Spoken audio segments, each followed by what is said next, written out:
Hey everyone, it's Kara, and I'm here to show you one of my favorite new recipes tonight that I will not take credit for. It was my husband's creation.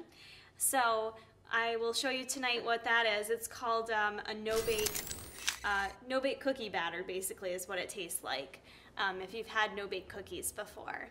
So the ingredients for this are pretty much my staples. We're going to use some chocolate whey isolate for protein. We're going to use some stevia, some of the ideal brown sugar, some of the Hershey's cocoa unsweetened, almond milk, or you could use water too. You don't necessarily need the almond milk for this, and some oats. So these are all the ingredients for it. What I'm going to do is two separate bowls here. The first thing I'm going to do is basically make, if you've watched my protein pudding video before, I'm basically going to make that in one of the bowls.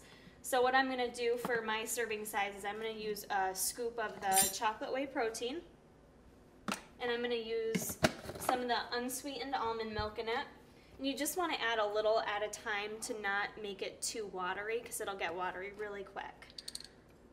So I'm just going to add a little at a time and stir this up.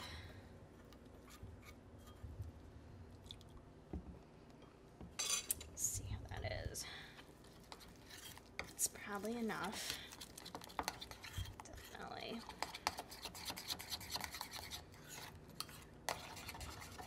It's a little more watery than I normally make it, but it's not a huge deal if it's a little too watery, because we're going to end up chilling this anyway, so depending on how long you chill it for, it does thicken up, so it's not a big deal if it's a little watery. And this is going to be my post-leg workout meal tomorrow, so what I'm going to do for my portion size is actually do a cup of oats. So I'm just going to grab 1 cup for the measuring device here. So I'm going to add a cup of oats to the other bowl. Do all your dry ingredients in the other bowl, basically. So I got my cup of quick oats. And then real simple to remember, we're doing a tablespoon of all our other dry ingredients here. So I'm going to do a tablespoon of the cocoa.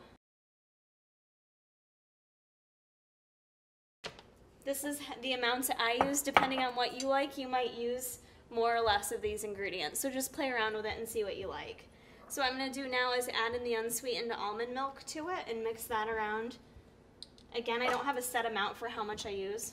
I'm going to use the same spoon to not get too many dirty dishes here. So you're just going to add it until it's wet and mix it together. You could probably wet the oats first before you add the other dry ingredients to make it makes it a little easier to mix if you do it that way. For sake of time, I'm doing it this way because it's a little quicker. Alright, so that should be plenty. I'm just going to mix it up real good.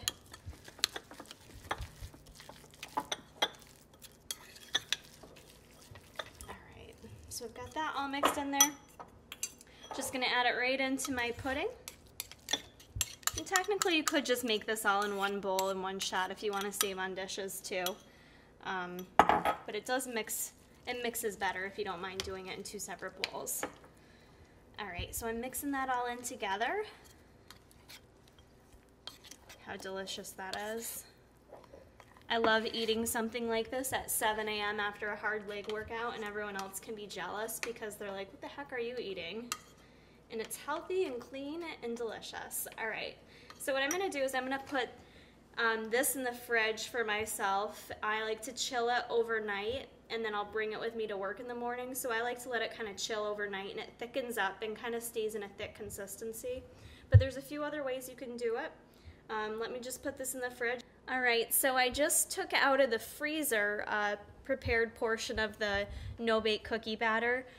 It was in the freezer for about 2 hours, I'd say. My husband prefers it in the freezer, so you can see it gets a little bit harder, and this is kind of what it looks like when it comes out. You could freeze it even longer than that if you want. It almost comes into like a nice ice cream consistency. You can see that it's still a little bit wet in there, but the longer you freeze it, it'll kind of turn into that nice frozen treat, kind of like an ice cream. So depending on how you like it, like I said, I prefer it in the fridge, chilled for even just like a half hour, but I usually put it in overnight.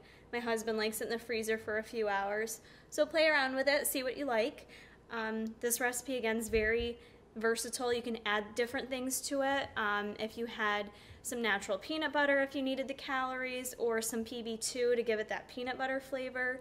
I've even tried adding in some of the reduced fat shredded coconut to it, and that makes it taste even more like a cookie. So, bunch of different things you can do with this recipe. It's a nice sweet dessert type tasting item if you have a sweet tooth. And it's fairly low in calories, not too high in calories. We'll give you the nutritionals on that.